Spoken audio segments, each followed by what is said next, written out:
రోమపత్రిక 9వ అధ్యాయము 16వ వచనము. కాగా పొందగోరు వాని వలనైనను ప్రయాసపడి వారి వలనైనను కాదు గాని కరుణించు దేవుని వలననే అగును అని దేవుని వాక్యము తెలియజేస్తుంది. శక్తి చేతనైనను బలము చేతనైనను కాదు గాని దేవుని యొక్క ఆత్మ ద్వారానే జరుగుతుంది.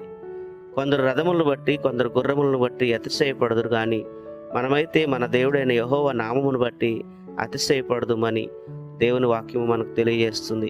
ప్రియులారా, మానవుని జీవితంలో ప్రయాస, మానవుని జీవితంలో ఉన్న అనేకమైన ఆలోచనలు వ్యర్థము. దేవుని కృప ఉన్నప్పుడు మాత్రమే మన జీవితంలో ఏదైనా జరుగుతుంది.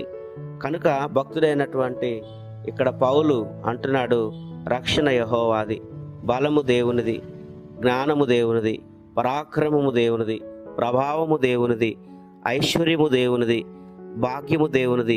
ఈ లోకంలో మనం ఉన్నటువంటి స్థితి అంతా దేవుడిచ్చినదే అని గుర్తించినప్పుడు, ఆ కృప మన మీద ఉన్నప్పుడు, ఆ కృప వలననే మనము ఈ రోజున ఉన్నామనేది దేవునికి మనము స్తోత్రాలు చెల్లించగలం.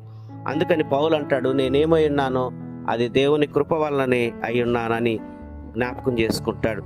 కనుక ఈరోజు మనం కూడా ఈ 5 నెలలు దేవుడు కాచి కాపాడినాడు.